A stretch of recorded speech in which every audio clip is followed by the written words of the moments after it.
Dream it, believe it, become it. Come on down, come on down, come on down. What's going on, Spence? You trying to dress like man again?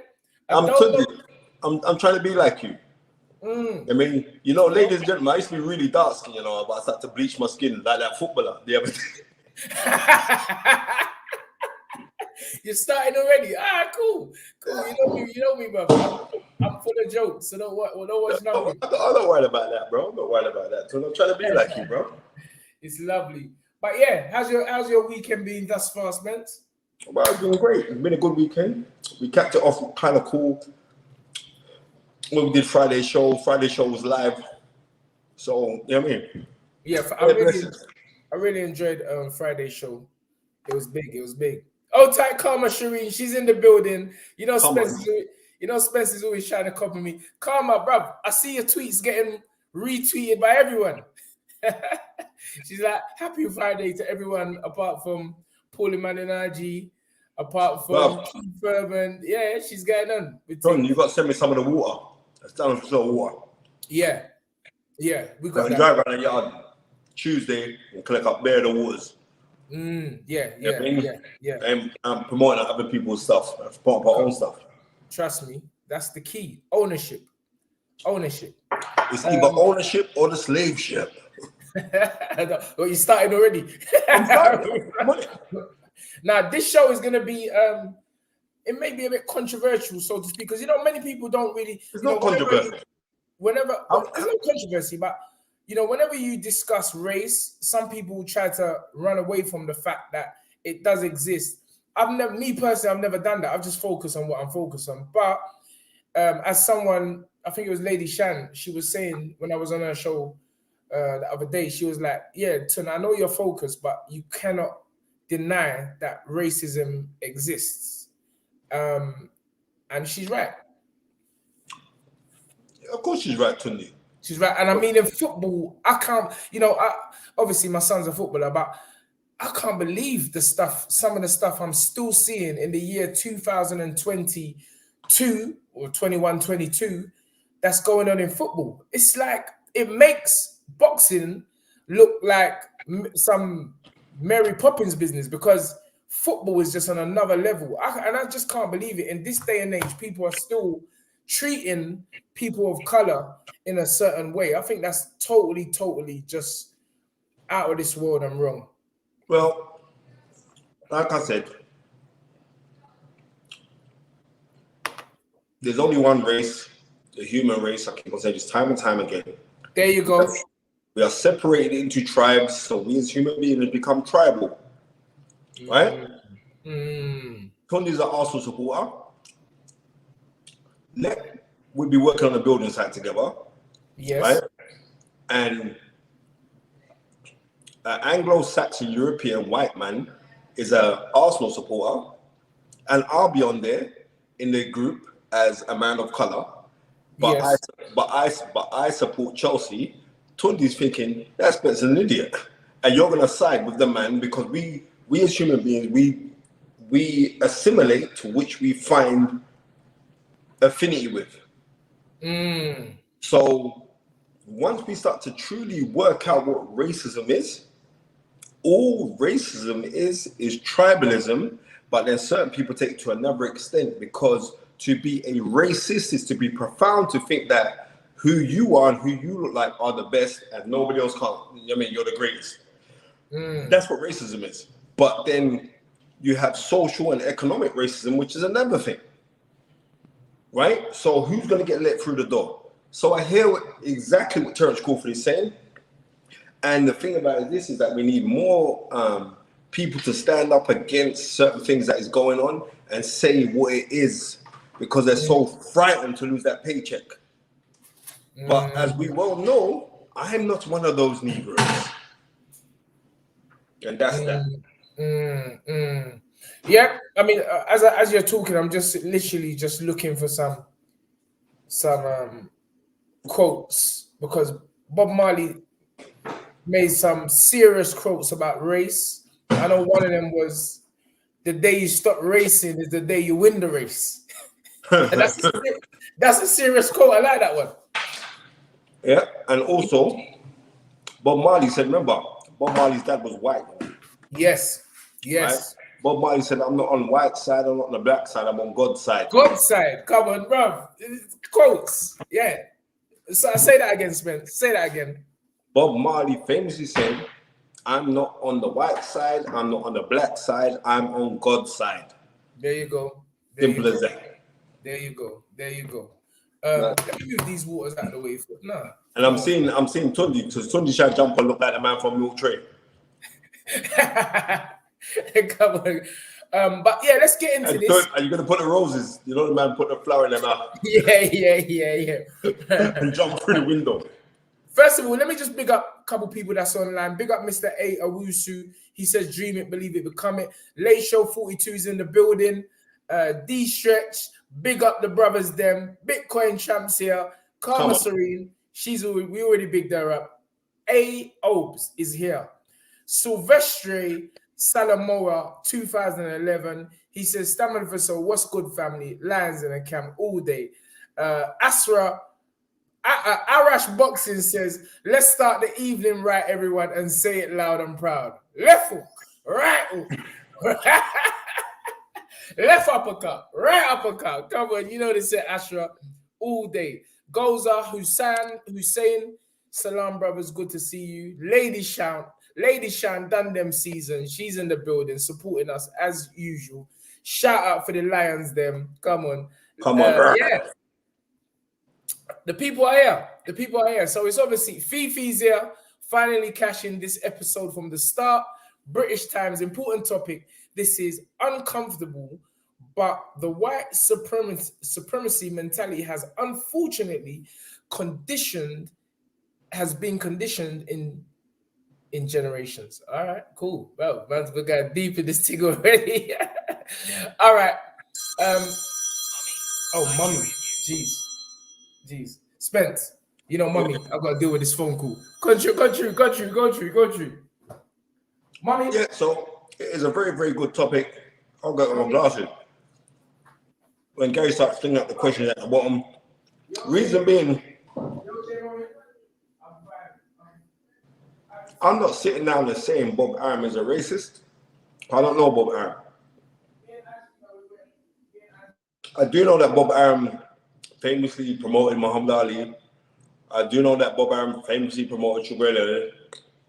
I do know that Bob Arum has been involved with many a black fighter.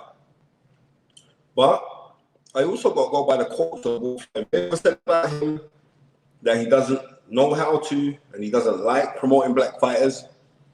And also now we spin the page, and that was nearly 20 years ago. And we spin the page and we're hearing the same thing being said by another fighter of color in Terence Crawford. And Terence Crawford is saying, look, you don't handle us right. When Tunde comes back, because Tunde's actually got the statement, when he comes off of his phone, then we can listen to this. But the thing about it is this, is like, I'm going to say this again to people. Like, everything is divisional right now. In the world that we're living in, everything is divisional. And we look and we pop out excuses. And it is for the people who feel that they're victimized to rise above the victimization. But also, and this is what I realized, the tables have turned a lot since the murder of George Floyd. Since the murder of George Floyd and the guilty convictions of the police officers, things have started to change. And then we had the Black Lives Matter movement, which I could turn around and say, the stepson of Bob Arum, TUNDE, has point blank categorically refused to use the Black Lives Matter logo on the fight canvases. Back in the building, right. Fam. You know, family comes first. Yeah, 1 million. But I'm saying, TUNDE, you know what I mean? Who is the big boy down at Top Rank, categorically refused to use the Black Lives Matter logo on the Toblerones at fights. Now I could go around and say of all the companies in boxing that have used the Black Lives Matter. Now don't get me twisted. Black Lives Matter as an organization, I'm not in support of. Black Lives Matter as a narrative, obviously, I'm a black person, so my life does matter, right? So, and the reason why it was so prominent because it was against police brutality. But what we realize is this: like when somebody stands up against this thing, which is a global thing, right? It's nowhere near as bad in the UK as it is in America, right? People like the average European will think that it's an attack on them. But the thing about it is this: if you know you've done nothing wrong, it's not an attack on you. You shouldn't feel guilty over it. If someone turned around and said to me, right, a group of Asian men, Wait, carry on. Sorry, I shouldn't interrupt. Sorry. Right, no, I'm saying if a group turned around and said, I mean, if a group of Asians turned around and said to me, "Boy, Spence, I was in Peckham, and a group of black guys tried to put it on me and blah blah blah, and I felt uncomfortable." Yeah, I'm not jumping up to say like I'm gonna feel ashamed or I'm gonna feel guilty because I haven't done it. Right, and I'll be on the side of the Asian guy who's getting attacked because that could have happened in front of my face. I hear you, Gary. Spence, our special guest from the US is in the building. Okay, Mr. Black Fight Fan on the line, here to give us the realness. This man, listen, you see this brother here? This brother is the smoothest talking reporter, correspondent in the US shores. When he talks, it's like chocolate is coming from his mouth. He's so smooth. The brother's smooth, fam. It's not chocolate, it's voodoo. Nah. Bro, that's frivolous talk. But like, bro, this guy, ladies and gentlemen, let me introduce to you the man, Mr. Trill himself, the Black Fight Fan, the one and only Fight Fan, the US Fight Fan. Ladies and gentlemen, Mr. Trill himself. Let's go. Come on. Salute to you, brother. Salute to Baba Tunde. Yes, Dream sir. it, believe it, achieve it. Become it. Yeah, listen. I always mess that up, bro. Deontay Wilder said, "Dream it, believe it, achieve it," and he mash up. That's what messes me up all the time, man. Spencer, what's up, my brothers, man? It's so good to see y'all, man. No, man. Not just be here, but to see y'all, man. I'm glad that y'all we making it, man, and doing well. Let me just before you speak, sir. Let me just read a piece that was in the Independent newspaper, which is a newspaper very, very well respected over here. Mm-hmm. It's a big newspaper. It's a big column. The column starts off: Terence Crawford has accused Bob Arum of revolting racist bias in a lawsuit filed on Wednesday against his former promoter, Top Rank. Crawford, the WBO welterweight champion, alleges that Top Rank chairman Arum continues to make racist and bigoted statements that are intended to damage the reputation of black boxers. The American, who has won all 38 of his professional fights, is seeking a 3.9 million, which is 5.4 million in damages from Top Rank, citing that the promotion company failed to secure a fight with WBC champion Errol Spence Jr. Crawford became a free agent following his victory over Sean Porter in November, his last fight under his previous deal with Top Rank. Arum 90 dismisses Crawford's lawsuit as frivolous, while stating the accusations of racism and racial bias were reckless and indefensible. Crawford's lawsuit reads, Arum clearly allows his revolting racial bias to impact the fighters he is obliged to promote. It is painfully clear that Top Rank, and especially Arum, judges people based on their race. It goes on and on. It goes on and on. The article's serious, sir. But let me hear really the perspective from not only fight fans, but fight fans from the US in particular, sir. Well, first of all, it's gonna always be a mixture. You know what I'm saying? People are gonna jump on anytime you bring up race. People are gonna jump on code. They're gonna take sides. You know, yes, especially in America. we'll worry about everything else when everything falls. When the chips fall, we're gonna figure everything out. But as far as this situation go over here in America, we heard Bob Arum say a whole lot of stuff about Terence Crawford publicly that we did not hear him say about Lomachenko, about Oscar Valdez. We've seen the differentiation in how they're promoted. We've seen just Bob Arum's history with black fighters in general, even going back to Floyd Mayweather. You know what I'm saying? And I say this a lot, you know, and I'm not trying to belittle Floyd Mayweather by no means, but Floyd Mayweather had this case. He had this same kind of case. He could have pulled this out of here. But Floyd Mayweather fought Bob Arum with success. He used his success and put it in his face, and he defeated him in that manner. Yes. But what Crawford is doing, Crawford is what I believe he's doing. Let me say that is he's ensuring that no other black fighter will have to endure what he believes that he's enduring, which is racial bias. You know, in our community, we've known for some time that Top Rank matchmakes based upon race. Wow. That is not anything that's abnormal. I don't know if y'all know who Fred is from Barbershop Conversation. Y'all know Fred, right? No, I don't. Okay, it's a guy named Fred, okay, over here in America. He had an interview with Cameron Duncan. Okay. Cameron Duncan is who is in control of Jerron Boots Ennis at this point. But Cameron Duncan, once upon a time, was he was Terence Crawford's manager as well as Timothy Bradley's manager. That's how Terence Crawford came into the game. Timothy Bradley introduced him to Cameron Duncan, and Cameron Duncan said that he had went into legendary matchmaker for Top Rank, Bruce Trampler is the one I believe he's talking about. And he says that on the board, and this is something that was common knowledge amongst a lot of white American people that dealt with Top Rank. On the board, he had columns, okay, lined out. He had what? He had columns lined out with columns of fighters, okay, different fighters.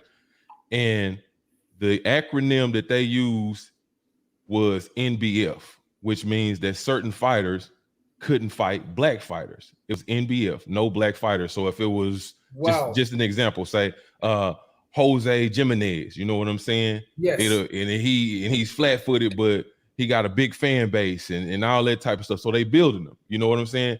It would be an acronym, but he couldn't fight black fighters. They wanted to keep building him, but he couldn't fight black fighters. So they'd have NBF by his name. So, I mean, listen, we all know boxing. We all know that matchmaking is a part of the game. Yes, sir. So matchmaking being a part of the game, it could be the kid got a dynamite left hook and Jose Jimenez is a sucker for left hook. And so he don't need to fight nobody that can throw a good left hook. You know what I mean? So we gonna keep him away from dudes that could. That's proper matchmaking. Okay. Yes.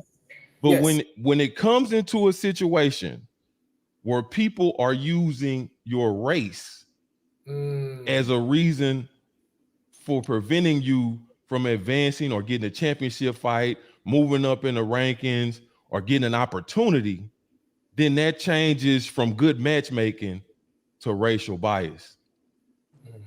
That's racism. Whenever your race is preventing you from advancing or getting an opportunity, that is racism. And that's something. May I just say, listen to me. Nobody could have articulated this better. That's why I called you. Nobody, because actually I called him. Tunde ain't got your number. But anyway, Tunde do got a line on me. Tunde can get a hold of him if he needs to. I'm the one who suggested it, but it's all good. Spencer's my brother. If I suggest it, Spencer suggests it. All right. That's why I'm so happy that you're here to break it down. That we're not screaming out, ooh, I'm begging at someone's trough. You are the you are just breaking this down. So hopefully our listeners, and we got multicultural viewership, can understand what is being said. Now, please continue, my brother. I mean, I know, but that's, I mean, that's typically the gist of it. And a lot of people are saying that I see a lot of people coming out and saying, and this is even black people. Black people in America are afraid to jump on anything racist. They want to get past that as much as the next person do. They want to just, man, let's just get on with this. They don't want that. Nobody wants to accuse Bob Arum of racism. Nobody wants that. Nobody wants to involve him in that. But because I mean, I heard a statement from the same man, Tim Bradley. He said, in all his years with Top Rank, I've never ever been mistreated in that fashion at all. Point blank, period. And I'm going to leave it at that. That's from Tim Bradley. So that really just buttresses what you're saying. You know, people don't, as if his experience is everyone's experience. I don't understand that. Just because of your experience, that don't mean it's my experience. So, you know. I mean, but in America, that's how that's the politics. The politics is making sure that they can get as many people to make you credible, and make the other person to take away their validity. That's the game that they're gonna play. They're gonna run out all these people that black people that Bob Arum knows, which they have, using George Foreman. And this is my problem with it. And now Tim Bradley and Muhammad Ali's daughter, it's a lot of different people that they have been using to validate Bob Arum and make Terence Crawford not credible, and the things that he's saying not credible. But my whole thing about this whole situation, to anybody that's coming to the aid of Bob Arum, okay, it's important that y'all understand this. Anybody that's coming to the aid of Bob Arum, know that Terence Crawford is requesting a jury trial. Okay, he's not seeking, just going in here talking about, okay, well, we're gonna sit in front of an arbitrator or a judge, and I want punitive damages. Just he wants a jury trial, which means that he wants people to see the evidence that he has. Oh, and wow. He wants this shit to play. He wants this stuff to play out. He wants people. That's something I was gonna say to you. Is there evidence? I mean, and it's crazy to me. This is how people think. People somehow believe that just because Bob Arum got money, his lawyers will destroy Terence Crawford. Terence Crawford got money too. And I'm gonna just be honest with you, he got a lot of money. He's made tens of millions of dollars over the past 3 years. So, and also he's got a lot of people, strong people backing him. Okay. And so beyond that, so let me just say this. So his lawyers ain't no rinky dinks. Ain't no American lawyer gonna just let you waltz in here with a lawsuit for $10 million against the biggest promoter in boxing history. And you got other evidence saying that because you got Bob Arum in the public saying that he could have bought a house in Beverly Hills without, you know what I'm saying? He could have bought a house in Beverly Hills. The money that he lost from the money that he lost to Crawford. You know, you never said about Lomachenko. Yeah. And it's Tyson Fury sold 3,000 tickets. Yeah, he ain't said that about none of them guys. That within itself is a whole nother conversation, but that's true. But that ain't even, that's just him degrading him in public and dropping his value. Terence Crawford chose the path of racial bias. Y'all got to let that sink in your mind. He went that way. And some lawyers, some very credible lawyers, was like, okay, we got enough evidence to come out with that. So what I'm saying is, before you hear everything that comes out in this case, please do not risk your reputation by coming out and trying to jump in front of the railroad train for Bob Arum. Don't do it. I'm telling all these people, and it's nothing wrong with, you know, you liking Bob and you having a good experience with Bob. There's nothing wrong with that. Bob had made a lot of people millionaires, but I'm gonna tell you somebody else who made a lot of people millionaires in America, and a lot of people stepped out for him when the truth came out, and that was Donald Sterling. Donald Sterling was the owner of the Los Angeles Clippers, and he made more black millionaires than Bob Arum. He owned an NBA team. Yep. So he all them brothers had way more cake than these brothers. A whole for years he's been that owner, but he's been that way, and there was a long list of racist stuff that he was implicated in, and they had proof, recordings and all kind of things that they didn't know that they had. And when they played that stuff, everybody that jumped out in front of that man looked like a fool, especially black people. You have to be mindful. Crawford ain't just coming out here alleging something so that's big, man. Because he could have went another way with that to headline that. Because we know he could have sued Bob Arum for other stuff, which he did, but that is not what they're pushing. Spence? I'm just saying this, yeah? And I'm glad that Black Fight Fan's here to say what he's saying. When I could do with when you speak out about certain things that you could feel aggrieved about, it's quite simple that who feels it knows it, right? So obviously it's not something, because I was just saying, I know for a fact he's got a very good advisor around him as well. He's got some big people around him, yeah? Who got way more money than Bob Arum, right? So when these guys when he's saying like, you know what, this is what it is and this is what I'm making, it's not something that it's just a chuck away comment. It's something that he is studiously, particularly like how he fights, has come out to say. You know what I mean? Because Bob Arum is now feeling aggrieved because he's left Top Rank now, and they're thinking, well, you ain't gonna have nowhere to go. So let me discredit this man even more so. Right? Do you think that, you know, him coming out in the way he has can help his career or damage his career? Listen, man, if Terence Crawford has success in his lawsuit, if he really does have success, that it could be Muhammad Ali-ish.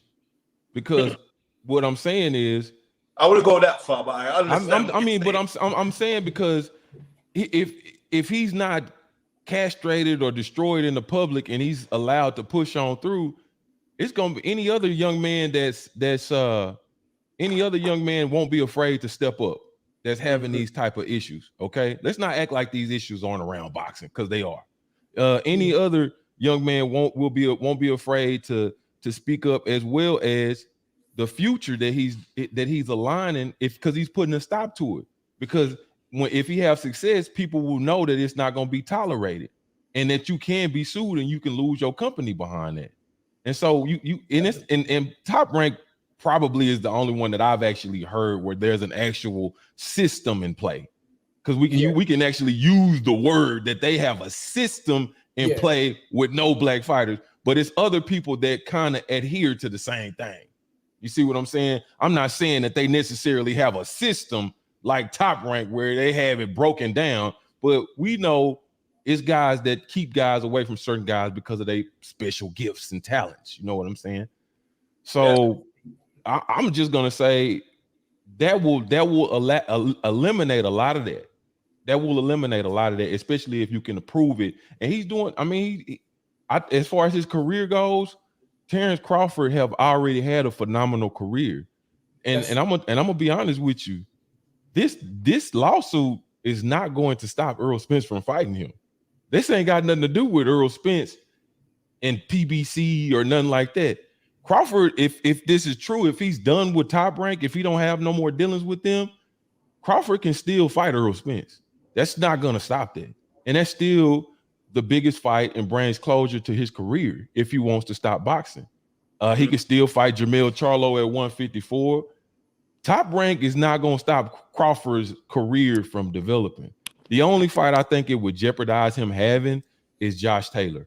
I don't think that fight is going to be able to be made, but who knows? You know, I don't know. But everything else, there's still people, every welterweight that Crawford can fight and junior welterweight that he can fight that will make his career lucrative is with Al Heyman in the PBC. So could we see Bud moving over to PBC? I don't think he necessarily has to do that. You know, I mean, I think I'm gonna be honest with you. I think that Earl he have to take care of his business at the PBC, like he said all along. The problem, like they saying that Bud was promised fraudulently by Bob Arum that he can make the Errol Spence fight. Okay. Bob Arum have absolutely no control over Errol Spence or Al Heyman. He have no control over that. So he cannot promise Terence Crawford an Errol Spence fight. He can't do that. That's not within his right. And so, but with all that being said, I mean, I think that Earl and Crawford will absolutely fight regardless if Crawford signed with the PBC or not. I mean, maybe he does a deal with them. I mean, we just seen Canelo Alvarez. He went over there. He did a 1-fight deal. Seemed like he might like what's going on and go back. You know, but that's just happened with him. And let's not, even though Bob Arum is talking, you know, like Crawford ain't nothing. Crawford still is selling 130, 150,000 pay-per-view buys. That's $12 to $15 million in revenue. That's not nothing to sneeze at. I mean, you can make fights with Crawford and make some money. Yeah, you know what I'm saying? So I mean, I don't think it's gonna hurt his career at all. You know, to be honest with you, I do think it's going to sour his relationship with Top Rank. But Mikey Garcia seems to be doing good. Yeah, you know? Well, not really. He just lost that last fight. But I mean, but as far as him getting fights and making money since he left Bob Arum, I don't think he's had a problem, you know? Yeah. And they had a real messy court situation, and he actually held Mikey out of the sport for 2 years, you know? 2.5 years. Yeah, terrible. 2.5 years. Terrible. I don't think it would mess up it. Plus, Bud is on his way. Bud made a lot of money. The money's in the paperwork. You know, it's over $20-30 million there. You know what I'm saying? Yes. So over the past 3 years, I mean, I've been to Omaha. I've seen the gym that he's built. I've seen the reparations the reparations he's done in his community over there. The outlook of those people over there in the hood that boxing gym is in the middle of, and the millionaires and 100,000 dudes that have came up out of the mud because of what he's done. You know, I get a lot of flack for my criticism of Crawford, but people don't understand the dynamics of our relationship as far as his camp goes. But I'm a huge critic of his, but I have seen the advancement that he's done within his community, and it's massive. It's massive. And so I think that Crawford will be fine. I think he'll be fine. I don't think this is a frivolous lawsuit. I don't think this lawsuit is one that don't have no merit. I think this is a very serious lawsuit, and I think we could see a lot of. I think there's some stuff on the table that will blow your mind that's out there. That's what I think. This is going to be an interesting. As this unfolds, this is absolutely going to be interesting. Spence, before we let our brother, carry on. I'm saying this is like. I think it's a profoundly brave move on behalf of Terence Crawford, because he's still cutting peas, and he could be like everybody else and just be silent. Like, there's so many of them, right? I'm saying in the UK, TUNDE knows I am. I'll up a second. Who's just from the 199 in BM Boxing News? Thank you, sir, for the $199. He says salute to Black TUNDE. That ain't spelled right, sir. Spencer FEARON. Facts. Thank you very much. We appreciate it. Come on, man. That's the LDBC in here, man. Shout out to the LDBC in here, man. I know y'all don't. I know, but shout out to them boys. That's my y'all know I brought my crew with me. You understand what I'm saying? You know that. Yes, sir. It's cool. It's cool. You could have that 199. That's what I'm saying to you. I'll send it back to you on the next show. Don't worry. I'm saying, like, when we get like matters of this, it does aggrieve certain people, because, like, I'm saying when it comes to this kind of sticky topic, culturally, certain people don't know other people's cultures.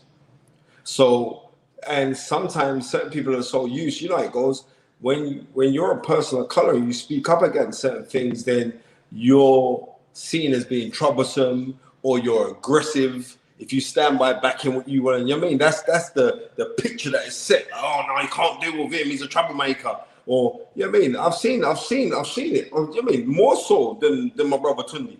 when he used to training fighters and all the rest of it.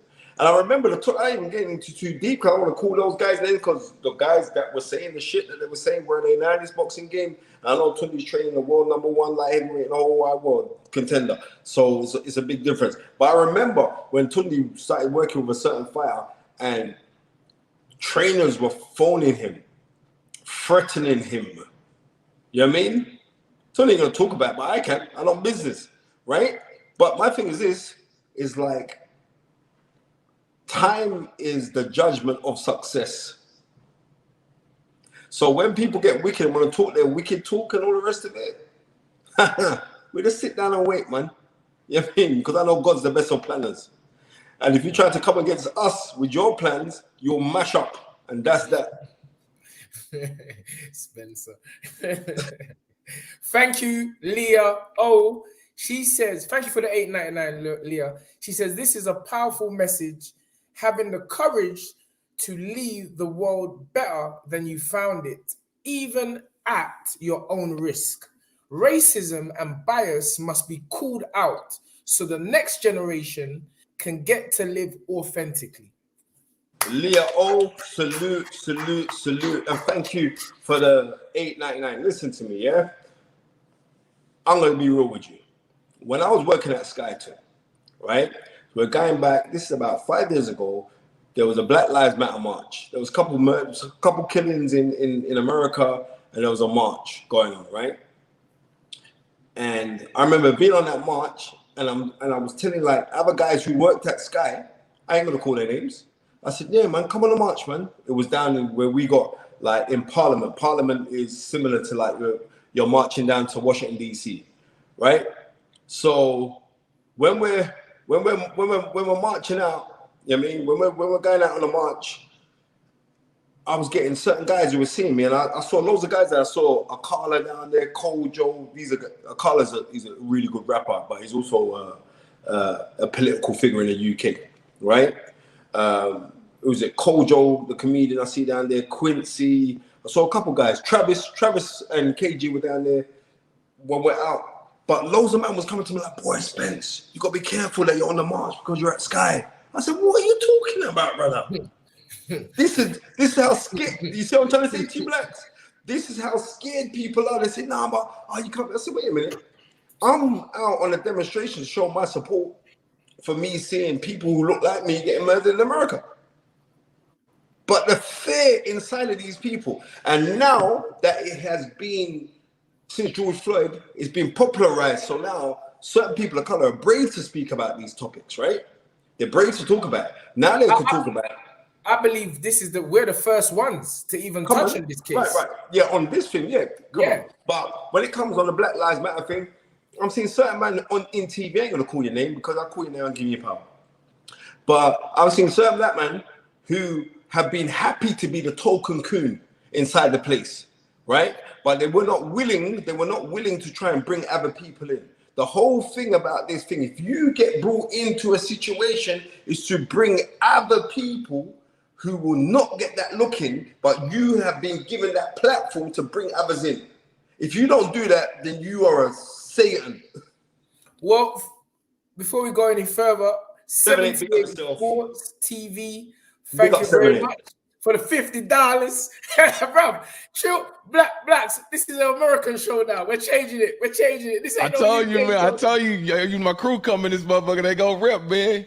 Yeah, they go come. My crew is with me. The LDBC with me. Shout out to the mighty LDBC. Like I said, I know y'all don't like the LDBC, man, but come give us a try, man. Wait. Not y'all. Stop. I'm not y'all. Let me just say, I'm in my old world. I don't know. LDBC sound like some TV station to me. I don't even know who they are. We is a TV station. Hold up, stop. Let me just address this now, yeah? Because you know how I got to meet blacks, right? I remember I done an interview on Sekazal. This is about 4 years. It's 4 years ago. 4 years ago, Christmas, with Radio Rahim, yeah? And it was, 3 years ago. And it was just after the Tyson Fury first fight with Deontay Wilder. And I was saying that Tyson Fury won that fight, right? It's conjecture. You can figure who you want to be, but I'm telling you, the majority of people, especially in the UK, we thought Tyson Fury won the fight, right? So I said, look, and I'm joking because this time, like, blacks don't know my humor. I said, look, we're not racist like the LDBC, right? I'm joking. Because what Black Fight Man, I don't know, like in the UK, I get murdered. I say Spencer's racist, he's racist. I get this all the time. He knows this now. So he hollers out to me, nah, man, I didn't like your comments. Then I got all of the Lions, them boxing community, man, all on me, DM me, nah, man, your Uncle Tom Negro, man. Oh, man. I said, bro, you don't know what I stand for.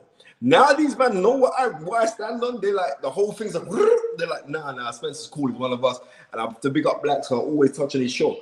The thing about it is this, like when we touch on racism, we've also got to be very careful not to fall into the cancer that has been polluting us ourselves.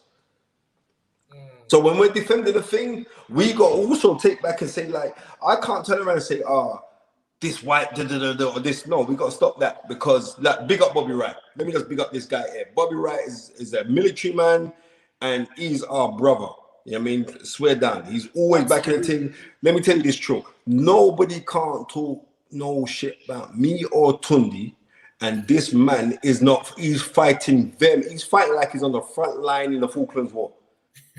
He's a serious dude. I love that guy. Bobby Wright. And he said, you're the first ones to speak on this because you speak truth. Respect my brothers. Thank you very much. Come on. Mr. Bobby Wright. And the thing about it is this. You see all the rest of them brothers there? They're not going to touch on it simply because I ain't calling it all the other stations simply because they want interviews. Ben Oldham's here again. Okay. You came through with your crew, so we had to double up. Ain't nothing wrong with that. Ain't nothing wrong with that, man. You come with $50, so our crew come. This is the Nigerian 419 man them in the building. Big up Ben Oldham, £100. Thank you very much. This is a UK show. Yes, sir. Come on, you just let them know Ben Oldham. That's all right. That's all right. We've got to make American brothers know what 419 is, Tunde. Right? So 419 is terminology for fraud in Nigeria. Right? But we're saying it like, oh shit! Come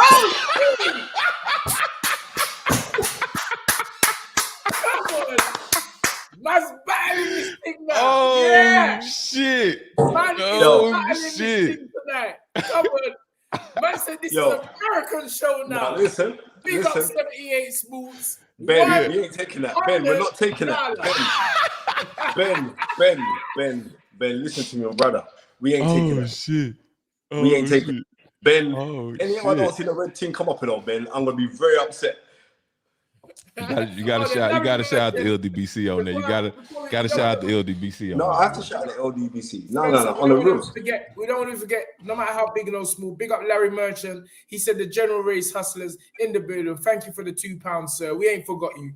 But anyway, this is a battle now. £100 against $100. And I feel the dollar is stronger than the pound is stronger than the dollar right now. It is. Hey, don't take away that other 50, the other half 100 that he brought in there before that, though. Yeah. We still up. We still up there. Don't do that. They're up. Yes, sir. Just about. Come on, Gary. we just overtook you. We overtook you. G-Change, $44.99. Spencer and Tunde. Keep it real in the field, baby. Pure facts spoken by my brothers on there. Thank you very much. Welcome down, Ram Big Steppin'. Thank you for the $2. Salute from the WS Rolling 60s neighborhood. Yeah, 67D. I don't know who that is. I don't know where that is. It's in the US somewhere because Blacks is smiling. Son, that man sound like a living drive-by shooting, man, you know. Hold on, what's this? What is it? No, this must be a different one. I like Ben Oldham. That ain't 78 Sports giving another $100. No, that's me and that's your homie. He came back with another $100. He's Great Britain pound sterling. GBP sterling. Hold on. Let me just work this out. Tunde, it's Ben Oldham. He's saying GP sterling. Another 100. Yeah. Yeah, that's another one. What I'm saying is 78 Sport has given another $100. Yeah. He gave $100. No, another one. Tunde, keep out of it. You're twisting up the thing. You're coming like my dad. Wait a minute. So wait a minute. Look. This was the first one. Okay. Yeah. GP £100. No. Then Gary done 44.99. Right. No. And Then then Ben Oldham, GP. Ben Oldham is the last one. Ben Oldham is the last one where he's saying GP Nah, Sturgis. sir. Nah, sir. Then I think 78. He might have to back me up. I think he's done $200 now. Listen, I believe Tunde, so. stop. You're confusing yourself. Thank you very much, Gary. So this is what happens when Nigerians see money, they lose their mind. This is what happened when the LDBC show up on your show. We'll keep This is what happened with Trio Boxing Talk, the LDBC and Black Fight Fest show up on your show. Come on. But anyway, let's get back to the talk, because I was about to wrap it up, but you know, I feel no, this is we can't wrap it up. Tunde, I'm getting a drink anyway, but we can't wrap up nothing, bro. This is a subject that it's obviously people have been holding it in their hearts, but maybe afraid to talk about it. Especially over here. I don't know what it's been like over there, blacks, but definitely we are the first people to discuss a case on a podcast, as far as I know. So what do you think? What's next? I mean, after this, obviously, Terence absolutely is not going to fight before this case is over. How long do you see this case dragging out?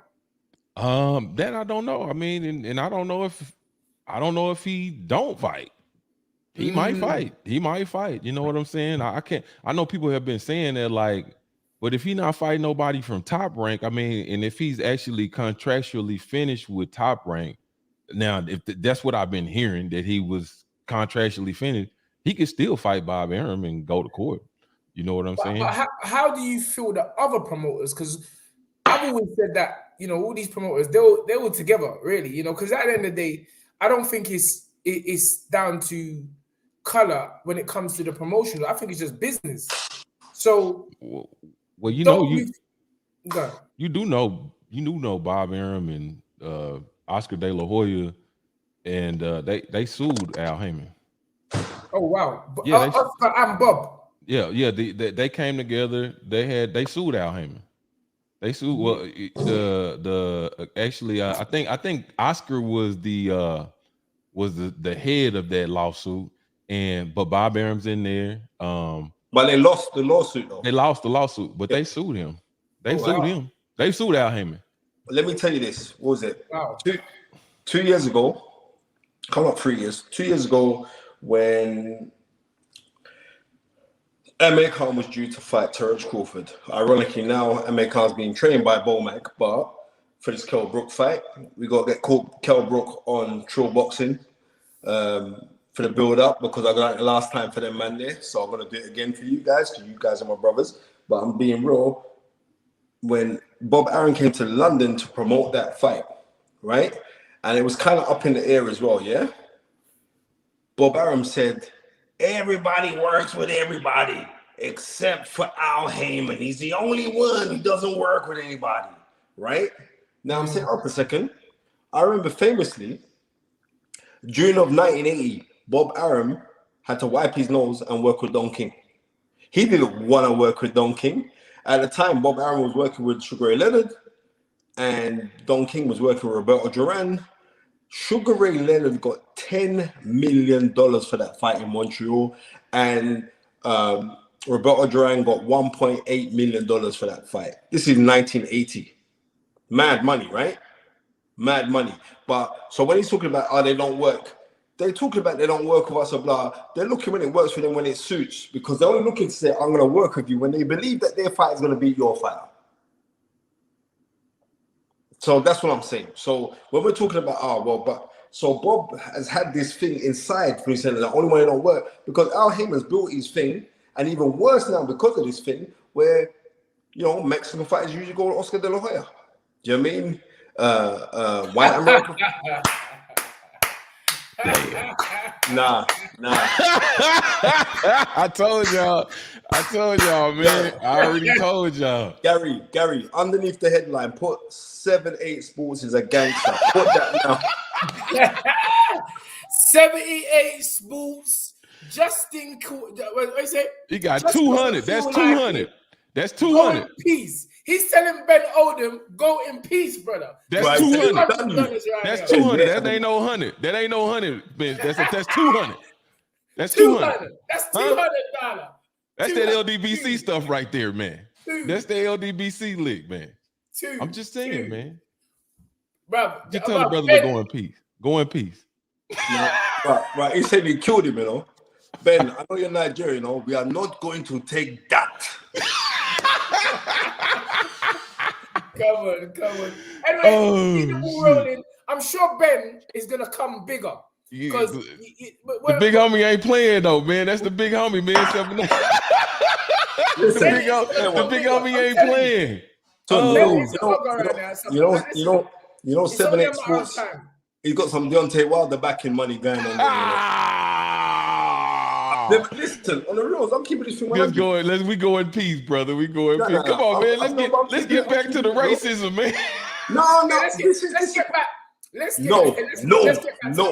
No, we're not getting back to it. We have to stay on this right now. I'm telling you now, in Oldham, work up some juju, do some 419s and come back because I'm not having this. I'm not having no Yankee man them come on our British show and try to ban us up.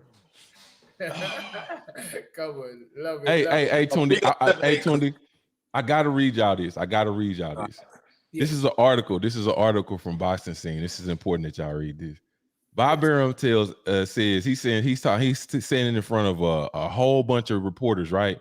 He says Heyman will tell Spence, don't listen to white guys. Now check this out. This is an article. This is a real article in America from Boxing Scene. Okay. So check this out. Well, let me tell you something. Let me tell you, you guys, you writers have to understand. I don't care what publications you write for, what website, who's supporting it. Al Heyman won't make fights. Wilder won't fight Joshua. Why? Because of Al Heyman. Spence won't fight Crawford, not because Spence, but because of Al Heyman. He's running a scam and a company, and people have to realize that. He's ruining the sport of boxing. You know, not to agree, you make Spence fight with Crawford, which is the fight all fans want. Why? Because he's running a scam operation, I'm telling you. He will only have his fighters fight with his own camp unless he gets opponents that he knows his fighters can beat. That's a scam. That's a guy that's not developing fighters, who is not getting young kids like Teofimo Lopez and Shakur because are going to be bigger stars because they're matched. Now, it's one more part in here that you really got to hear. Y'all got to hear this. He says, no, because you can hear what he's going to say. Okay, Spence and Crawford, I got to go back. Spence and Crawford, who's promoted by Bob Arum, Spence and Crawford, who's promoted by Arum, are black. Arum, who's white, predicted Spence won't demand to face Crawford next in the welterweight title unification fight. And he's answering a reporter, and he says, no, because you can hear what he's going to say. Arum told a group of reporters referring to Heyman. He's going to say, Spence, listen to me. Don't listen to the white guys, because if you listen to the white guys, they're going to steer you down the road. Listen to me, brother. We're a part of a brotherhood. And if I tell you not to fight Crawford, I'm telling you not to fight Crawford. That's exactly what he will say. Now, this is what Bob Arum said that Al Heyman will tell Errol Spence. This is, and he refers to Al Heyman as a scamster. He refers to Al Heyman. That's very defamatory, don't you think? Yeah, very defamatory. And I'm saying this is in the paper, man. This is in Boxing Scene. This is an article straight, not a what do you call that when the fans get back there? Not the little comments and stuff. This is an actual published article in Boxing Scene. You know what I'm saying? And it's also video and audio to back this up. This is actually on tape. I mean, I'm just reading you the transcript from the situation. That is a very, very, very. I wish I wish I could read that. Read it out. I'm gonna send it to you. It's a lot of Bob Arum. It's a lot of Bob Arum quotes like that, man. I mean, just in the public in general. Just imagine what Terence Crawford has, you know, because before I remember, and it's been, you know, Bomac has been around the LDBC doing interviews and talking to different people, and plus his own little friends and stuff he deal with. From what I've heard, and now y'all know I do know Bomac number. I text him as soon as this thing came out. You know what I'm saying? So from what I've heard, you know, Bomac and Bob Arum ain't talked in a while. I mean, I'm just saying, like, what? See, and all these people that are, even these reporters that are writing these articles and stuff like that, we know all these people that are writing these articles, they can't tell you why they fell out. They can't tell you where the disagreements are. They can't tell you why they're not seeing eye to eye. Nobody can tell you that. Only they know that. So that's why I said at the beginning of the show, please be careful about what you're saying in regards to this lawsuit and putting your reputation on the line to speak up for somebody that you ain't even got all the facts out. Because this is a lawsuit, a real lawsuit. Yeah, we need to see facts. We need to see facts. We need to see facts. This is so interesting, this topic, Spence. Bruv, it's an incredible, no, even more so. It's just good, like, because usually it's always the American guys invited us on their shows. So it's nice that we've twisted it and said, tell man to come on the show. And it was Sunday say, yeah, man, get blacks, get blacks, get blacks. So I was like, yeah, man, I'm gonna follow it. Don't worry about that, man. Because we need to hear, like I said, I don't think nobody else could have articulated it any better. You know what I mean? I've got big up 7-8 though. You know what I mean? Because 7-8 is a real one.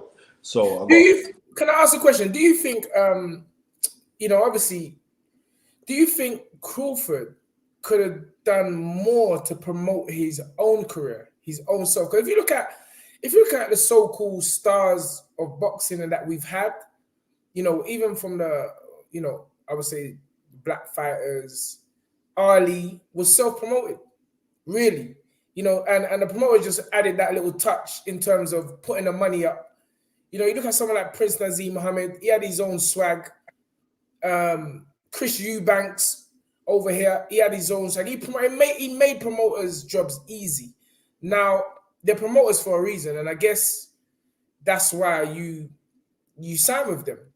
But do you think Crawford could have made it easier on himself by talking more? I'll up 1 second. Read out what Ben Oldham's just said here. Ben Oldham says, so there is another way I can send a payment. I'm not losing to an American. You already lost, homie. You already lost. Trust me. You already lost. What you do? You already lost, homie. Brother, what you do? If the maximum is only 100, just keep on 100, 100, 100, 100. Then we probably just say it. The same thing. It's like when you go to the ATM, it's a £500 limit. You know, you just go back the next day and take out another £500. But anyway, he's saying he's reached his weekly limit. But Gary knows the way around that. Gary knows the way. Okay, Gary will follow you. But what I was just saying is, do you think that, you know, Bud could have helped this whole thing by promoting himself more? Maybe, I mean, maybe that's just not the way he is. I mean, no, absolutely, he could have. You know, that has been. Listen, man, I'm an advocate for that. You know what I'm saying? That's what I do. I mean, a lot of people don't know that, but I work with a lot of these young dudes, especially like big stars. I've helped them. You know what I'm saying? I believe that he could have done more. Absolutely. But this is a double-edged sword, though. Yes, it's a double-edged sword. Captain Al Pacino just said, look at Lomo. He doesn't even speak English. Right. I was just saying, this is a double-edged sword. I mean, Bob Arum is a promoter. Okay. And listen, man, like I said, I know some of Crawford's team or whatever. I mean, so you got to be careful who you aligning with. If you're going to align with certain people, your promoter may not agree with that. You know what I'm saying? Why do you have to deal with all that type of stuff and all that guessing and stuff like that? And you have a promoter. If you got to now, and let's be clear, Bud gave Bob Arum the Omaha market. Bob Arum did not build that market. Terence Crawford built that market. So when Bud took, because Bob Arum did not want to go to Omaha, Crawford was like, let's go to Omaha. He takes him to Omaha and sells out the venue on multiple occasions. He gave him that market. May not have been the biggest market, but when he came in the game, he gave him a market. All Bob Arum had to do was make Crawford bigger, and he couldn't do that. He couldn't do that. And let's be realistic. I'm gonna drop this on y'all, and it's because this needs to be said. Okay, Crawford, when he was 135 pounder and fought Ricky Burns over here, he wasn't that big. He comes back, he becomes undisputed. He don't even sell 50,000 pay-per-views, right? Throughout his whole journey of undisputed, when he finally gets to getting the WBC belt and they put him on pay-per-view, and everybody's saying that it's on the app now, and that's why he haven't been selling.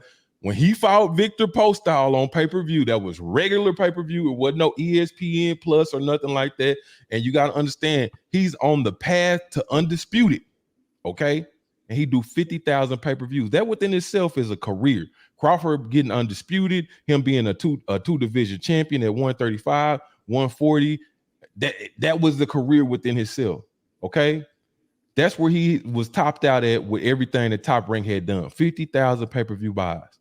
Now, when Terence Crawford, when Bomac came onto my platform and went head to head and disrespected Errol Spence, and Errol Spence became the rival of Terence Crawford. When Bomac said on my platform that that Errol Spence is living paycheck to paycheck, and somebody ran up to Errol Spence the same day and told Errol Spence that Bomac was on my platform saying that he lived check to check. Errol Spence was in New York. He got on the platform that night at I think it was a Robert Easter fight. He got on the platform on the stage. All the media was out there, and he publicly clowned and trashed Terence Crawford for like 10 minutes straight. Okay, that is when that fight turned into an official rivalry. Because before that, Al Heyman, the PBC, was doing the same thing that they doing with Tank and Devin Haney. Errol was not saying Terence Crawford's name, and Terence Crawford was not saying Errol's name. It wasn't a real rivalry. But when that rivalry came, that allowed them to be able to sell Terence Crawford and promote him better. And his pay-per-view sales went up 3 times than what they were originally. And so you can credit the Errol Spence factor into the growth of Terence Crawford, as far as from an economic standpoint. Yes. I'll be honest with you. What I'm trying to do now, we're trying to work out a way that Ben Odom can send more money than 78. Hey, man, and I'm gonna tell you something. I'm gonna tell y'all something. Bro, I'm not gonna let you do this. I'm gonna get out of here. I'm gonna get out of here. We already won. You understand what I'm saying? Quick while you're ahead. Quick while you're ahead. We done it, man. You know what, man? Let me say there's a massive respect and big up to the Lions Den boxing community. My guy from True Boxing. Yeah, I mean, big up CC as well. Yeah, I mean, big up 7-8. It's like you guys don't realize, like, there's a lot of love between us. Loads of people don't know that, but I was letting them know there's a lot of love. So it's like, you know what I mean, we know how this thing is. You know what I mean, divide and conquer. They're not dividing up nothing, because our common affinity is that we love boxing. Our common affinity, our skin tone, is that the fact that we love boxing. You know what I mean? Because our skin tone helps, but you know what I mean, you and Tundi could be family with your shiny white teeth. But what I'm trying to say is, like, it's all good. You know what I mean? And also, I mean, anything, like, I see how, like, most of you guys on your platform, like, you are die hard for Deontay Wilder. You know what I mean? And we pray that Deontay Wilder comes back. Errol Spence. No, but more so Devin Haney, everybody. Right, yeah. But I'm saying, but Tundi's very close to Devin Haney. Tundi used to train Devin when he came to the UK. Yeah, right? Yeah. So what I'm saying is, like, we just got to keep on doing what we're doing. And I mean, we just got to keep on rising. And I'm so grateful that I had you to articulate the fact on this thing here, because a lot of people don't know. A lot of people are not going to touch on this subject. Fifi, big up yourself. You know what I mean? Read that one out. They're back working again. They're back working. Yeah. He says, He said, let's just give the Americans some resistance, knowing that they will be in a fight when the Snapchats start again and reign supreme with the Euros. Come on. Yeah, man. Bless up, Fifi. Captain, I'm not listening because I'm trying to work out a way we can get more money than these Yanks. Hey, man, I'm sorry, bro. That's the only way. Come on. Anyway, guys, sorry. So I'm just keeping this thing 100. Like, it's all about boxing. And I see what Troll's doing. He's working hard on his thing. So, you know what I mean? And it's real. But like I'm saying, I'm looking forward to this comeback of Deontay Wilder. Are we going to never know? Because Derek Chisora has called out that he wants that fight with Deontay Wilder, right? And me and Tunde are saying that we want Derek Chisora to retire before he did in that ring, right? But it's like, that'd still be a good fight, you know? Look, I like Derek Chisora. I think, like I said, we really, in the LDBC, I can speak for sure. Two fighters that we really big fans of. Our favorite fighter, of course, is Anthony Yard. Anthony Yard is very relatable to a lot of us. So a lot of the brothers, they really love Anthony Yard. He's really, he's loved. It was a time, and this is not even debate. The brothers, I ain't gonna even say that because I don't want y'all to take that, but people love Anthony Yard. He's really in high regard over here as far as amongst us. And the second one is Chisora, because Chisora ain't with no fake shit. Come on. You know what I'm saying? So he ain't nobody's lackey. He ain't gonna let nobody use him and shit like that. He say what the fuck, excuse me, he say what he wants and how he feels, you know. So a lot of people, those two guys are really respected over here. Look at Nick. See, Nick, she said the sisters love Anthony Yard too. Bro, and that's from America. Black Fight Fan, let me tell you a story, yeah? Yeah. Was it 6 years ago? It was 6 years ago, Norton. Yeah. It was 6 years ago. We was in Vegas, yeah? Yes. Right. Tunde had a fighter that was going to turn pro with Floyd. He was going to box out there, so we all went out.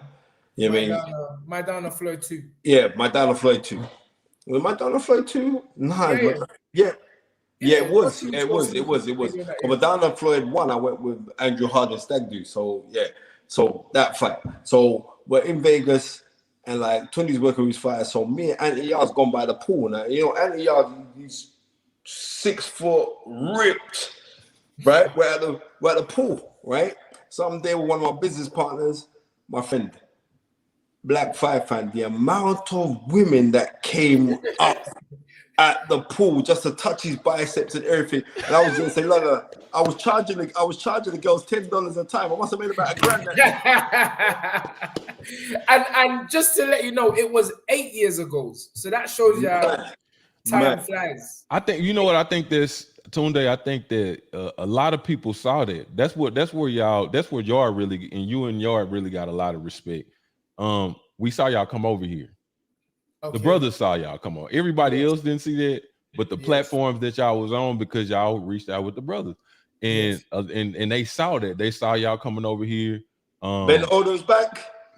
He came back with 100 though. He came back. He's gonna come more.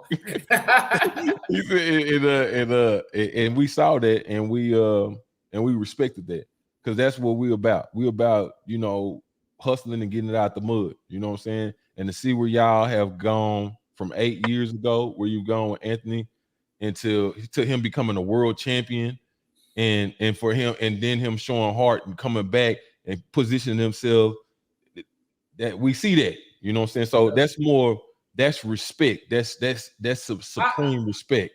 I actually feel some way Anthony was born in the States. He might have even been born in Texas. I wouldn't doubt it, bro. Because this guy is just American. Like Anthony, he's a beautiful human being, and you know the same thing you're feeling, I felt from the very beginning. He's a special individual to me.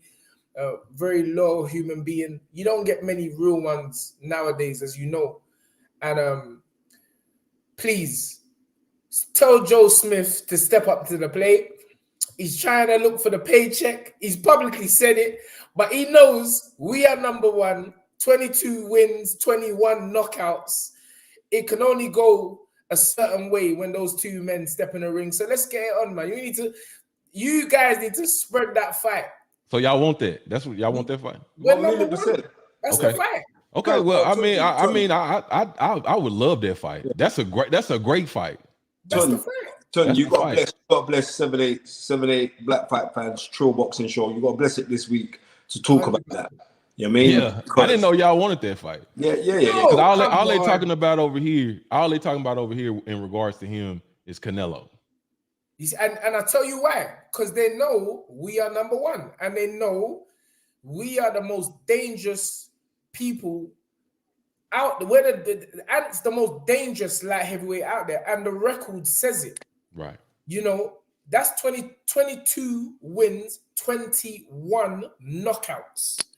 So it's gonna be fireworks, and I can see why. And it'd be 23 wins with 22 knockouts when we go face. Yeah. And I can see why he would not want to take that fight and opt for a big money fight. But just like they're putting out their narrative, we are putting out our narrative. This is what I'm saying. Y'all need to come, like, not just my platform. Y'all need to come over here and talk to us. Now we're coming, because we don't know Brain Anthony too. Because nobody knows that he wants to fight Joe Smith like that. Wow, that's not what's being. You see, the only thing that they saying is Canelo. Wow. Well, I'm gonna be on the phone to Frank Warren tomorrow morning, and I'm gonna tell Frank, let's start the ball rolling. Y'all need to do an LDBC tour. Y'all need to go to my platform, to Blue Bloods, to 7-8, you and Ant. Y'all need to go to all these platforms. Say we won't. That's the fight we want. And I'm telling you, at that point, then it gets rolling, brother. Bro, we're coming. Punch Drunk Boxing in the house. Thank you very much, my brother. God, Tun, read that. He said, Punch Drunk Boxing, thank you for the $19.99. He said, Tunde and the knowledge, a great open dialogue with Black Fight Fan, agree or disagree. This is what you call gentleman talk on Gentleman Sport. Yes, thank you very much. And you know what? Listen to me. I'm going to tell people again. What we're speaking on, there's nothing that Black Fight Fan has said that I've disagreed with. Yes. And that's the truth. And there's nothing. I think it's great. There's no. Listen to me. You can disagree with it, and you're an idiot, because Black Fight Fans come with facts. He hasn't come with like his opinion. He's come with facts, and based on the fact, you can derive your narrative. That's it. You know what I mean? Fifi says $300 versus 370 European money.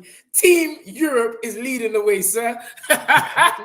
Wait a minute, man. 7-8 alone. I think 7-8 alone brought 350. Now, listen. I'm not even listen to me. I'm not even complaining about that. I'm saluting 7-8. I don't really know the dude like that, but I'm saluting him for backing the Lions Den boxing community. And watch people get scared. Now, Ross Spencer's big up Lions Den boxing community. No, of course I'm gonna big them up. I have to big up them. The reason why I'm bigging them up is because I know Black Fight Fan and Black Fight. People know me and Black Fight Fan speak weekly. He's real. We talk boxing, we chop it up. He always come to me like, right, can you hook up this fight to do this and da. I know you got a link. This is how it goes, and this is how we're meant to be doing things. And even worse, when me and Tunde come out to do the Fight Is Right tour in America for the next big fight, then you're gonna know what time of day it is, because when we come out raw, we're rolling. You know what I mean? Yeah, and next time you come on the show, you go wear a black polo neck, Black Fight Fan. You know what I mean? I got my Trio boxing hoodie. And listen. Wait, I gotta say this because I'm gonna be real with y'all. I don't. Oh damn. listen. I gotta tell y'all something. And it's important that everybody really understand this. Spencer, oh God. Hey, it's over, bro. Listen. I gotta tell y'all this, man, because I don't. And Spencer know this. I don't do interviews or talk to people outside of the LDBC. Never. I never do. And but like I said, man, you know, I've always told Spencer this, man. We could build a bridge. We gonna build a bridge, and run and you know. We're going to do what we do. Blacks, you want me to tell you who the bridge is? It's me. And I tell you why. In this last hour, I've got texts from so many people saying, 78 blacks. But the thing is, as Spencer knows, I am in my own world. And because I'm in my own world, I don't hear negativity. I don't hear the constant battles. So the platform that I live by is one of peace and harmony. So listen, I think it's the best way to be, which is I'm not judgmental of your opinion. And that way you can't be judgmental of my opinion, because it's just a level playing field. And you're right, we need more dialogue. There doesn't need to be division. We need to support one another. That's always been in my heart. On the road, Spencer will tell you, I was always the person like, bro, we need to stop all this bickering and fighting. You know, we can have opinions without fighting each other. And just listen to them, because we may learn something from one another. And most times we do. We learn from one another. We learn something we didn't know before. And I'm very thankful that you've come on our show and blessed the show. And you just like you, I mean, this year I've said the same thing. I ain't blessing no next man's show. But that's what I said. I ain't blessing. But believe me, energy goes where energy flows. And listen, this is a monumental show. This show here tonight is a monumental show, and it is the bridge for a greater understanding. Blacks, we appreciate you, we love you, and let's keep this work going, man. And let's say this to the brothers in the UK. Y'all have American support. Some of you brothers got love in America, and you don't even know it, because there are people that, of course, want to set out narratives about certain people. But I'm telling you, it's a lot of brothers in the UK that got real American love amongst the brothers. I'm just telling you. Let me just add, do you know Black's favorite fighter is Ted Cheeseman? Yeah, Ted Cheeseman, you know. Ted Cheeseman, my guy, man. I'm fucking with you. It hurt me when they knocked Ted out, man. Yeah, that shit hurt, man. I was like, damn. They were sending the brothers were sending it to me. They got Cheeseman ass. They got him, you know. They be on my ass about him, because Ted's our guy as well, man. I watched that boy grow from so young, and you know, it was very, very. It hurt me, man, to see him knocked out like that. But it's the sport we live in, and you know, it's a sport we love also. But stop for a second. Let's put my glass. I'll read this one, man. Right. You want to read this one? Spencer and TUNDE, do you reckon we'll see Boatsi versus Yard? This your fault? What's this through this year? Or Spear or Spence versus Crawford, as the boxing world needs to see these fights now? Listen to me. Boatsi, my guy, but listen to me. We went to the fights, and I saw Joshua Boatsi, and I'm telling you that he's going to struggle to make that weight, you know, because he's not big, you know. He'd be struggling to make that weight. That's number one. He's got a damaged hand, so that's got to heal, and then he's going to be out to fight again. But remember, it was me that linked him with Virgil Hunter, right? And when he's went out there, he's learning what he's learning and all the rest of it. But I'm saying with Joshua Boatsi, I would say that a fight with him at the Yard would be a massive fight when one of them gets a world title. In the UK, it'd be a big pay-per-view money fight. Before then, I'm not even entering that into my head, because I want to see, I know both men are very, very respectful young men. And the Yard's like family though. I'm just keeping this thing 100, because you call me Uncle Spence. You know what I mean? And I'm trying to not be old, but you know, the grades are coming up in the bed. So, you know what I mean? So I'm just keeping this thing 100. And your old granddad tracksuit bottoms tells us you're old as well, fam. Yeah, bro, you know that I just ran upstairs. So you know when you're in the house, you run out them stairs, man. And I'm telling you this now, let one of them win a world title, and let the other one win a world title, and let them meet in the unification, because I know this year Ali Yard's picking up a world title. It's up to Joshua Boatsi if he wants to, because it was offered to him to fight. What's the one who Craig Richards lost? Bivol. For him to fight Bivol, and he turned it down. And the next you know what? As you said, both men are respectful, but I'm just gonna leave it like this. There ain't no British fighter that stepped up to the plate other than Anthony Yard. So all these guys talking about they want to fight us, and all these fans saying this fight, that fight. Why don't these guys fight somebody first? We went over to Russia. How many supposed boxing people, I can't say experts, because there's only one expert in this country, that's me, right? How many boxing there? I'll kill anybody in history, man. You know this. How many boxing people out of 50 went for anti-yard to beat that Dundos boy? I mean, Lindelof for the other day. How many people? 40 out of 50 said Anthony Yard was going to lose. These are experts. Supposed experts. So all these guys, I keep saying, all these guys talking about, you know, Buatsi and all these other guys, who are they for? What risks have they taken? Buatsi was supposed to fight Callum Johnson. Somehow, the fight never happened. He was supposed to fight Vlasov. Somehow, the fight never happened. You want to just jump and get the big payday. No, sir, it ain't happening. You got to fight someone before. And I agree. Let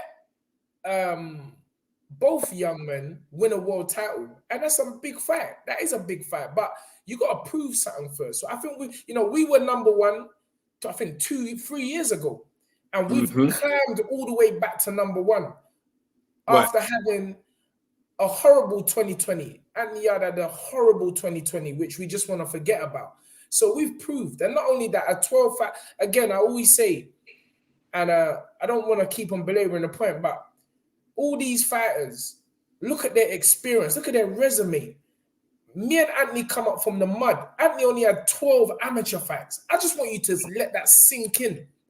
12 amateur fights. We went over to Russia. People was like, bro, are you really going to Russia? You want to get kidnapped? We went over to Russia. We rolled up, me and Anthony, 2 man.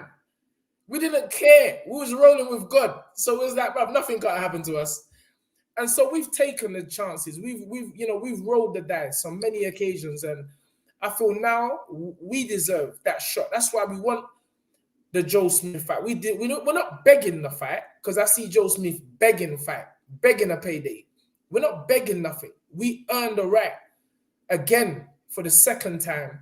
So Frankie Blue Eyes, Mr. Frank Warren, I'm expecting him to do his job. And let's bring that title back to the UK. And that's why Ben Oldham has just put another £100 in the hat to show you that the UK, we rule. Come on, 78. 78, yeah, I told you. You can't. Hey, man, we finna get out of here, man. I'm not going to let the homie come to it. Wait a minute. So you were the one who brought it up. So we talking about Diggs. I wouldn't even call his name on this thing here. You brought it up. So I'm glad you paid for the comment as well, because I would have just blocked you otherwise. But anyway, you see, you're getting me started. Oh man. This has been a beautiful show. Again, Blacks. We could keep on talking because it looks like 78 and Ben Oldham are having a battle. Yeah. And the battle's money. Yeah. I told you. That's why we had to do the show on Sunday, because we're bringing it to church. And that's going to be our new day, because a lot of people have been saying you have to have a specific day. And the specific day is a Sunday. But we'll jump in and out in a week when any real gossips come in. Yes, you know what I mean? So it's going to be Sunday, 8 p.m. We're going to aim to be Sunday every 8 p.m.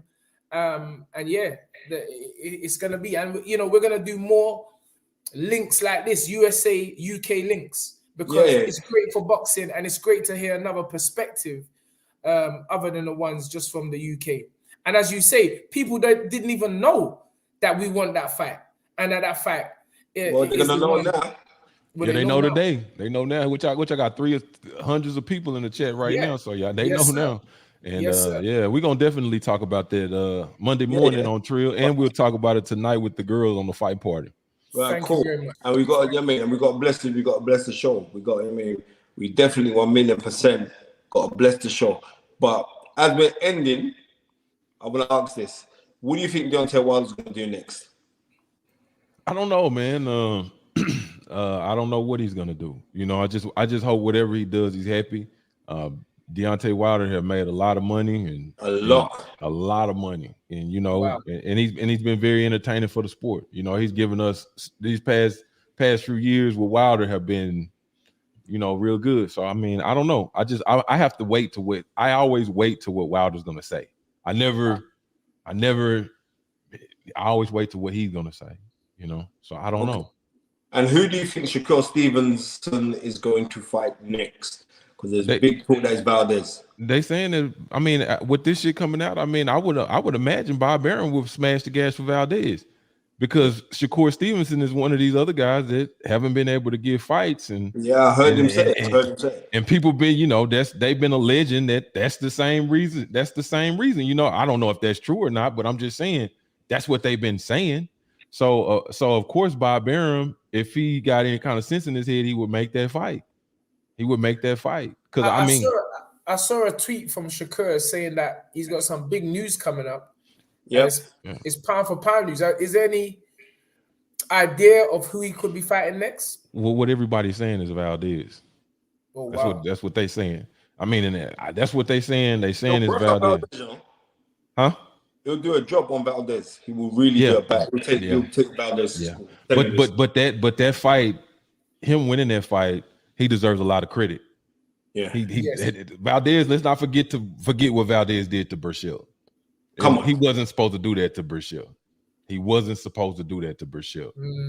So, and Valdez is a phenomenal, he's a warrior. You know what I'm saying? So Shakur and Valdez, that fight should be respected. And if Shakur beats Valdez, that's a statement. That's a statement. Punch-Shank Boxing, thank you again, sir. Momentum and humbly show we from different parts of the world and country. I'm from New York City, gentlemen, from Texas and UK. We may have different experience and perspectives. Even I may sound disingenuous to fellas, bro. Dialogue is important. Yes, sir. 1,000,000%. Yes, and sir. it's important that the dialogue's open. Jay-Z said the same thing. When they're calling Jay-Z for this old Colin Kaepernick business, and he said, like, let's open it to dialogue. And dialogue is important. You know what I mean? Because what if it's Loma? I'm sorry, Spence. I didn't mean to cut you off. I'm just saying, what if Bob Arum gives him Loma? What weight? For Shakur. Oh, he gonna make Loma not going down. It's gonna have to be at 135. Loma not going down, especially not for Shakur. He's gonna force him to come up. When we interviewed Shakur was talking about his spar with Lomachenko. Yeah. Yes. And he wasn't alluding to anything, but you could hear the undertones by what he's saying. Like, he done all right in that spar, you know. Yeah. I mean, Lomachenko called for him back because, like, Lomachenko went revenge. So I bet you that's the fact. I mean, Keyshawn Davis was on my show a long time ago, right after that happened. Good fighter. Oh yeah, he's gonna be a great fighter. Spent a long time with him in Dubai. Good fighter. And he said he gave the same story, the same story that Shakur gave y'all about Loma calling him back and the work being phenomenal and all that. And of course, Keyshawn said, you know, Shakur got the better of him, you know, because they friends. No, but I'm hearing from other sources. Yeah, I've heard it from a couple people too. Yeah, who said that Shakur punched him up, bro. Yeah, that's what I heard. And then it's so much so he had to call him back. And then he went, and then when he called him back, he took it to the max. Yeah. You know. So. Interesting. Very interesting. And this is the kind of dialogue we need weekly, because Ben Oden and 78 we be clashing financially. Man be clashing financially, and that's what it's about for us hardworking folk like Spence and myself. We need this cash. Come on, correct. But yes, thank you very much for your presence. We're coming to the 1.5 hour mark, and it has been. So I mean, me and Spence are probably gonna carry on. We don't want to hold you because I know you're a busy man and you got other shows. But me and Spence are probably gonna chop it up for another 30 minutes. See if we can get some more money. Nah, bro, TUNDE. I mean, like, we can allow Black Fight Fan to jump off. I have to big up every single person that's setting money on behalf when I see that US dollars come in. I mean, yes. You know, we're international, Tom. We are international. Impartial, partial. So therefore, you know what I mean? Really grateful to you, my brother, for jumping on and, like, you know what I mean, and just touching on that narrative that a lot of people in the UK will listen to as well. I mean, and it's going to be good because we're going to chop up lots of bits. There's some fantastic bits that our producer Gary's going to chop up, and we're just going to take it from there. But seriously, salute to you. Wait a minute. This guy ain't stopping, you know, Spence. This guy is repping the US. This guy ain't stopping. This guy's repping the US to the T. He repping the LDBC. He repping the LDBC. Yeah, get it right. He ain't repping the USA. He's representing the Lions Den boxing community. I don't know who that is. Bro, all I know that's my brother 78. You know today, goddamn. All I know that's my brother 78 Smooths TV. I don't know about no LD something. I just know 78 Smooths TV is representing. Yeah, he's coming through for blacks and the whole of the USA. As far as I'm with no division there, Spence. This is a no division channel. So thank you again, my brother. Tell your brother, Ben, he's still behind. Please, Ben, I beg. Touch him again for me, please. Just tell that man to calm down, man. Hey, because when I'm finna give. Hey, I much love to y'all, man. Thank y'all so much, man. Yeah, I appreciate y'all. I really enjoyed my time with y'all. As well. Salute 78 Sports. Yes, brother, go in peace. Much love to you, and thank you very much. And we'll catch up again. Ain't no question. Y'all be safe. Love, man. Spence, beautiful, my man. Wait there, what did I say to you just the other day? I said, Tom, we're only going to grow, you know? We're only going to grow.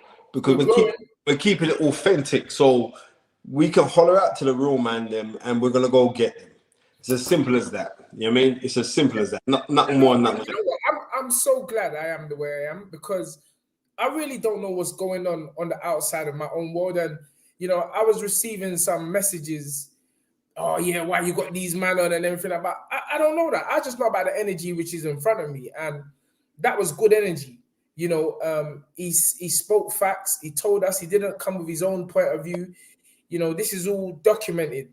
And not only that, I feel that we just had a great time this last 90 minutes. You know, it was fun. I'm so grateful. Thanks to every single person up on the snap. Ben Olden's our brother. 78 is a gangster. I ain't lying to you. You know what I mean? Because like before, like me and 78. When you say gangster, do you mean real gangster? No. he does a lot of work with Deontay Wilder, like for the publicity for Deontay Wilder online and stuff. So he does a lot of work for Deontay Wilder. You know what I mean? So he's just one of those guys. Certain men will have their opinions on the rest of it, but I'm saying this is quite simple. If you come to me with respect and love, I'm going to show you the same. Yes, that's how I operate. That's how exactly I've always operated like. So everyone else can have their beef for their man there, all the rest of it. That's cool. But I said, like, there's nothing that Black Fight Fan from Trill Boxing said today that I disagreed with. Nothing at all. He never came with no bullshit, no racial division or nothing. He came with facts.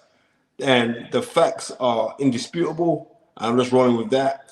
And this is it. So that's what we do on this show.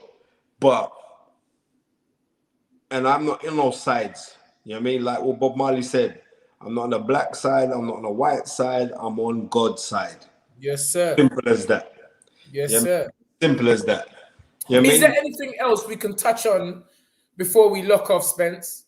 Because no. I think no. You don't want no more peace. No. It's not a case of that. No, it's a great way to finish. It's a great way. It's a great way to finish. And you finish on a high. Yes, absolutely. But we can go higher though. No. I'm finishing right now. I'm telling you now that I'm going to finish on a high. This is the high. It's been a great, respectful thing. Shout out to Trill Boxing. I mean, Black Fight Fan. Shout out to 78. Got to shout the man out. I mean, I don't have to listen to me. Even if I disagree with you, don't mean I dislike you. There's a difference. Mm-hmm. You know what I mean? You know the rules. We just got to keep on doing what we're doing. Yes, sir. Thank you to everyone that joined us this evening. It has been a blast, a real informative for me as well. I mean, this is one of the reasons why I wanted to hear this whole scenario from an American point of view, because perspective. And I feel that the way blacks explained the case and the ins and outs of the case was very, very good, Spence. It was very good. You know what? Tomorrow we should do one, because tomorrow's Muhammad Ali's birthday. We should do Muhammad Ali special tomorrow. Right? Oh, yeah. It's Ali's birthday. It'd be 80 if he was still alive, the greatest of all time. I think we should touch on Ali. I really do. I just really think that we should do one, because it was the man's birthday, the greatest of all time, and the things that the man stood for was absolutely pioneering. Yes, And that's that.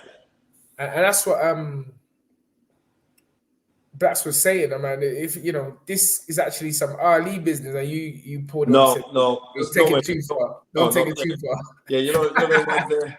You take it. It's quite a monumental stand for someone to take such a stand. No, but it's a big stand in this day and age.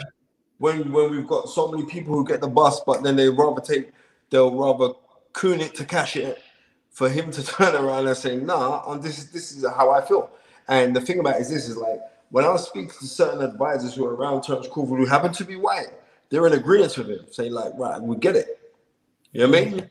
But then they also say that Bob Arum has said some deflammatory things about homosexuals. He said some deflammatory things. You know what I mean? And like I said to you before, I said Bob Arum's at that age. You know what I mean? When you could feel like the pearly gates could be closing on you and you just don't business. He's 90 years old now. So he's saying, listen, man, what have I got? If I'm really fortunate, say I get another 10 years out of this. He said, look, I don't business. 100 years? Well, he's going to live to 100 years. No, say he gets another 10 years. He's saying, I don't business. I don't care. That's what he's saying. And I noticed that this thing as well, yeah, is like when people are nearing to the end, right? That's when the real them comes out. Because I famously remember Bernard Manning, yeah? Enough man used to watch Bernard Manning in the 80s. Very funny man, yeah? I remember Bernard Manning turned out and said some absolutely disgusting racial things when he knew that he was going to die. You know what I mean? Okay. Some disgustingly racist things. But this is what I'm trying to say to you. Like, life ain't about that. You know what I mean? Life is about eternal life, and your eternal life is the essence that you leave on other people. That's how you have eternal life. So it is what it is. Stamina for sale. Gary says, in all seriousness, thank you to everyone, not just the super chats, the super chatters, everyone. And I mean that as well from the bottom of my heart. It's been a fantastic show. And like I said, did you hear what Ben said? What?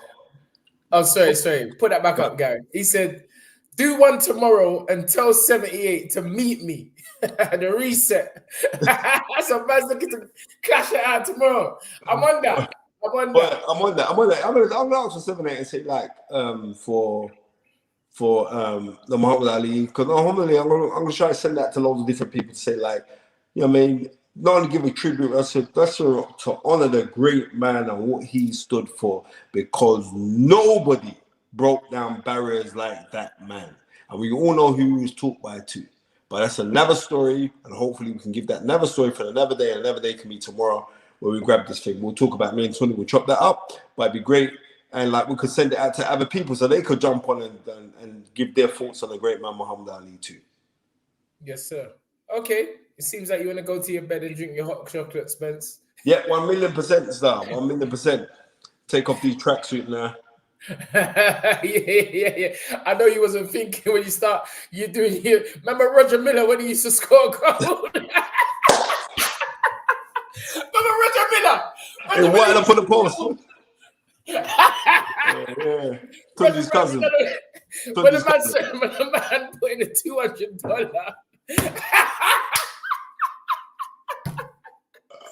When the man put in the $200, Spencer than Roger Miller. Oh my God. Ah, Jesus, what a show.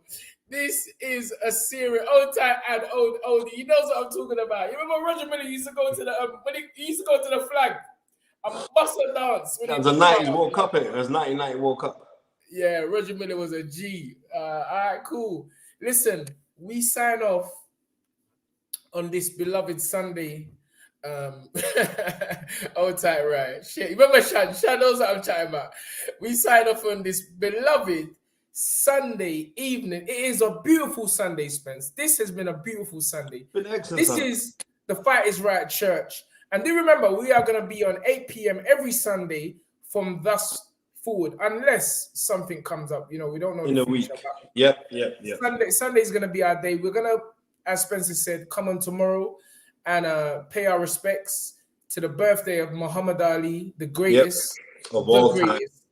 No, it's mad. Today's the birthday of Roy Jones, you know? Yeah, Roy Jones. See that? Yeah, his birthday, Happy Roy birthday, Jones. Mr. Shout out to Jones. Roy Jones. Yeah, Happy birthday, Roy Jones. But this is great. the One. Big first up man Mr. since Bob Canvas. Fitzsimmons to go from light heavyweight to heavyweight and become world champion. Okay. Okay. Yes, sir. All right. You know how we finish this thing. Dream it, believe it, become it.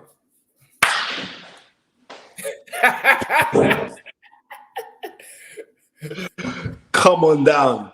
Hopefully you can join us tomorrow. But you know what? Thank you so much for it. And I like the clash. Big up Ben Odom. Big up 7-8. You know what I mean? UK, USA. The collaboration is great. Peace, 2 fingers. I'm out.